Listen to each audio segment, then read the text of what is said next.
Uca Rabbimiz ayette buyurur. Bismillahirrahmanirrahim. وَاَتِيعُوا اللّٰهَ وَرَسُولَهُ وَلَا تَنَازَعُوا فَتَفْشَلُوا وَتَذْهَبَ رِيحُكُمْ وَاصْبِرُوا اِنَّ اللّٰهَ مَعَ الصَّابِرِينَ. Allah'a ve onun Resuluna itaat edin. Birbirinizle çekişmeyin. Yoksa korkup zayıflayar, rihukum buyurur Rabbimiz. Müminlerin özüne mahsus bir ətri olar. Korkup zayıflayar, gücden düşer ve ətriniz iter.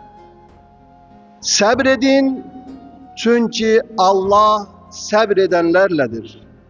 İnnellezîne ferragû dînehum ve kânû şi'an leste minhum fî şey'in innemâ emruhum ilallâhi thumme yunebbi'uhum bimâ kânû yef'alûn.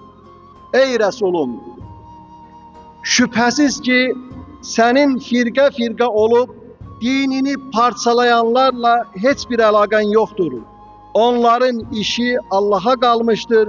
Allah sonra kıyamet günü onlara ne ettiklerini bildirecektir. Son ayetinde deyim, bununla da hutbemize geçin bırak. Muhammedun Resulullahi vellezine ma'ahu eşiddâ'u alel kuffâri ruhamâ'u beynehum. Muhammed Allah'ın Resuludur. Onunla birce olanlar kafirlerin karşısında güçlü ve sert, öz aralarında ise birbirlerine mehribandırlar.